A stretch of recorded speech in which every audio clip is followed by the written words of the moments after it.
বল সে কি রে? আচ্ছা শোন, এক কাজ কর, হ্যাঁ তুই তোর মালপত্র নিয়ে স্টেশনে চলে আয়, আমি তোকে ওখানে মিট করছি। হ্যাঁ ওকে। কার ফোন রে বাবা? বিজয়ের। ও বাগডোগরা এয়ারপোর্ট থেকে ফোন করেছিল। হ্যাঁ কেন? এতক্ষণ তো কলকাতার ফ্লাইট চলে যাওয়ার কথা। হ্যাঁ ফ্লাইটটা ক্যান্সেল হয়েছে ব্যাড ওয়েদারের জন্য।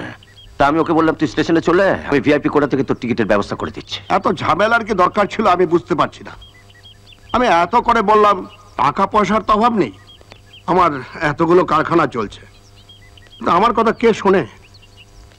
আমি কত করে বলেছি তোমার জন্য আমি নর্থ বেঙ্গলে একটা ইনস্টিটিউশন খুলে দিচ্ছি এই কম্পিউটারের। সে কলকাতা যাবেই, এই কলকাতা চলে গেল। আপনি তো আপনার ছেলেকে ভালো করেই চেনেন, এত বড় ইন্ডাস্ট্রিয়ালিস্টের ছেলে হয়েও ওর মধ্যে কোনো অহংকার নেই। আসলে ও চায় 8-5টা সাধারণ ছেলের মতনই বড় হয়ে উঠুক, তাই ওর পছন্দ নয় যে আপনি কোনো ইনস্টিটিউশন খুলুন। তুই তো এই কথা বলবি, নাই দিয়ে দিয়ে মাথাটাও খেয়ে ফেলেছ। মামা তো নাও যেন ইয়ার দোস্ত। সত্যি তো, আসল মামা তো নয়। আপনি বিজয়কে শিখিয়েছিলেন আমায় মামা বলে ডাকতে, তাই ও মামা বলে ডাকে। এই নকল সম্পর্ক নিয়েই তো। প্রভাকর, আসল নকল কি রে? আসল নকল কি? আজ তোকে মামা বলে ডাকে তাই তুই তোর সব। ওর মা মারা যাওয়ার পরে তুই যদি ওকে কোলে ফেটে করে মানুষ না করতি তাহলে আজ কি হতো বল? আমি তো ব্যবসার জন্য এদেশ থেকে ওদেশ ঘুরে বেরিয়েছি, তুই তো ওকে বড় করেছিস। তুই না থাকলে আজ কি হতো বিজয়ের? ওসব কথা বাদ দিন তো। আপনি বিজয়ের জন্য একদম ভাববেন না। আপনার অত বড় বাড়ি পড়ে আছে কলকাতায়, আর ঘরের ছেলে ঘরে গিয়ে থাকবে, একদিক দিয়ে তো ভালোই হলো। সে অবশ্য ঠিক কথা, বেশি দিন কোথায় ওর থাকাটা খুব মুশকিলের ব্যাপার। আচ্ছা শোনো, বাই দা বাই, ট্রেনটা কটায়?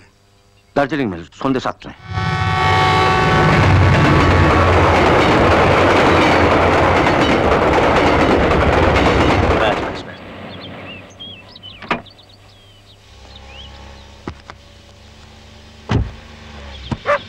কত হলো? 105 रुपया।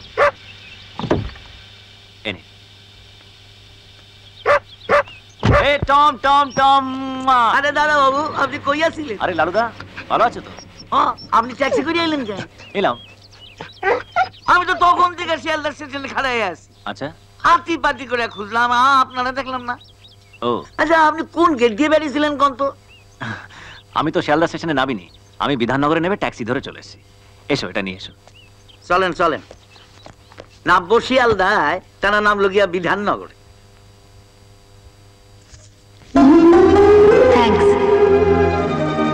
দাদা বাবু, ও দাদা বাবু, আরে 8 ঘন্টা ধরে বাথরুমে বই রয়েছেন, বাইরে হবেন না নাকি?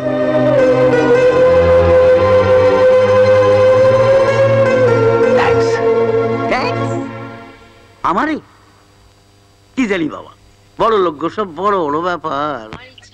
আরে কাউন্টারটা দে, এটা আমার সিগারেট। তাহলে এটা আমার সিগারেট। আই শালা, এটা কি হলো? সিগারেটও ছেড়ে খাবি? এক সিগারেট ছিটকে দিতে পারিস না? সব সময় অন্য সিগারেট টানাটানি, স্টুপিড কথা না। ওই দেখ, দেখেছিস প্রফেসররা সব অ্যাম্বাসেডার ঘষতে আসছে, আর ছাত্রকে দেখ স্করপিও চড়ে আসছে। বোঝ অবস্থা, বোঝ। মালটাকে নতুন দেখছি, আগে দেখেছি বলে মনে হচ্ছে না তো। ঠিক বলেছিস। ওই ওই ওই ও স্করপিও, আবে তোকে ডাকছি, শুনতে পাচ্ছিস না? শুনেছি, কিন্তু বুঝতে পারিনি যে আমাকে ডাকছো। আমার একটা নাম আছে, বিজয়। এই ওই নাম ধরে অন্য কাউকে ডাকতে বলিস? আমরা যখন বলে ডাকবো বুঝবি তোকেই ডাকছি। আর জুনিয়র জুনিয়রের মতো থাকবি, বুঝলি? কলেজে গাড়ি করে আসবি না, হেঁটে আসবি। যার হাঁটার অভ্যাস আছে তারা হেঁটে আসবে, আমার নেই, আমি গাড়ি নিয়ে আসবো।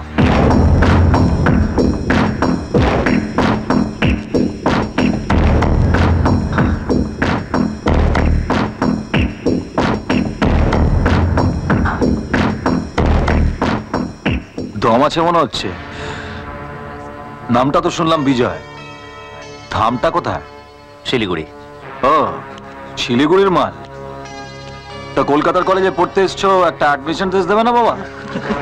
মানে মানে মানে এই কলেজের কম্পাউন্ডটা কত একর বলতো? আমাদের শিলিগুড়ি চা বাগানটা 50 বিঘে, সুগার মিল 12 বিঘে, আর টিম্বার মিলটা 20 বিঘে। আর কি কি আছে এক্স্যাক্টলি মনে পড়ছে না। সেই হিসাবে এই কলেজের কম্পাউন্ড কত আর হবে? বড় জোর 10-12 বিঘে। আচ্ছা, তাহলে তো বেশ মালদার মনে হচ্ছে। কত বললি এই কলেজের কম্পাউন্ডটা? 12 বিঘে। যায় 12 বিঘে কম্পাউন্ডটা একবার চক্কর দিয়ে আয়। আর সেখানে যদি একটা সিগারেটের দোকান পাস, আমার জন্য 1 প্যাকেট কিং সাইজ সিগারেট নিয়ে আসে। আমার জন্য 1 প্যাকেট। এই আমার জন্য 1 প্যাকেট পান মশলা। আর আমার জন্য 1 প্যাকেট বিড়ি। দাঁড়িয়ে আছো কেন? যাও। কি হলো? তোমরা স্টুডেন্ট না, তোলাবাজ। বাজে না বকে যেটা বললাম সেটা করবে। যা যা। নতুন ছেলে পেয়ে র্যাগিং হচ্ছে। কলেজের জিএস যদি জানতে পারে কি হবে? এই শালা, আমাকে জিএস পিএস দেখাবি না। যা সিএমকে গিয়ে বল আমার কিছু করতে পারবে না, বুঝলি? আমার নাম রানা। এমন ব্যাক গিয়ার দেবো না, এখান থেকে শিলিগুড়ির মাল একদম শিলিগুড়ি চলে যাবে। তাই নাকি?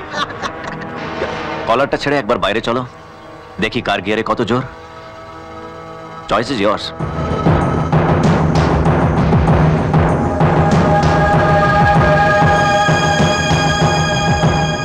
By guys. বস তুমি ওকে ছেড়ে দিলে? হ্যাঁ, ছেড়ে দিলাম। জাল ছিঁড়ে মাছ বেরোতে পারবে, পুকুর ছিঁড়ে তো আর বেরোতে পারবে না। পরে ওকে ঠিক ধরে নেবো। It's a very important note, students. তোমরা সকলে এটাকে লিখে নিও, ওকে? এই রানা, রানা, রানা, আমায় একটু পার্ক স্ট্রিটে ড্রপ করে দে না ভাই। কেন, তো স্কুটারটা কি হলো? ওই গ্যারেজে। তুই তো ওইদিকে যাচ্ছিস। দাঁড়া। কি হলো? ট্যাক্সি করে চলে যা।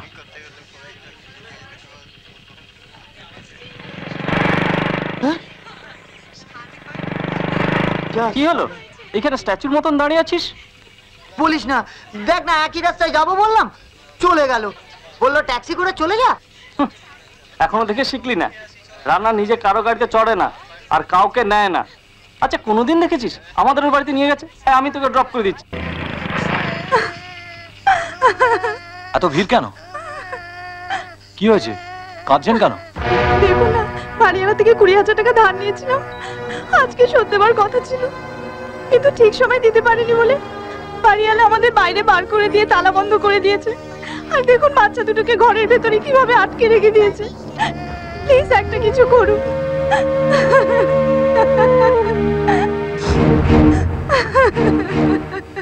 আপনারা কেন দাঁড়িয়ে মজা দেখছেন? এই দুধের বাচ্চা দুটোকে আটকে রেখে গেল, আর আপনারা কিছু বললেন না? আমরা কি বলবো? ওদের পোষা গুন্ডার দল আছে, কিছু যদি বলি না বাড়ি বয়ে এসে পেটাবে। তাহলে বাড়ি চলে যান। যান বাড়ি গিয়ে ঘমটা দিয়ে বসে থাকুন, হাতে চুরি পড়ে। এখানে দাঁড়িয়ে মজা দেখছেন কেন? যান যান।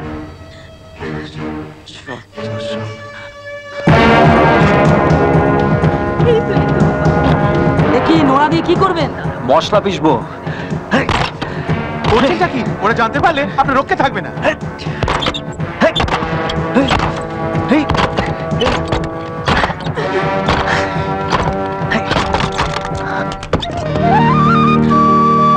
চল মা, চল চল চল চল। আপনাকে কি বলে যে ধন্যবাদ জানাবো?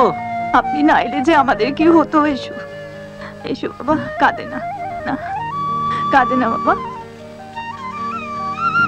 ধরুন, এটা বিক্রি করে বাকি টাকাটা দিয়ে দেবেন। আপনি আপনার সোনার চেনটা এইভাবে খুলে দিচ্ছেন? আমার এই সোনার চেন আপনার বাচ্চা থেকে বড় হলো।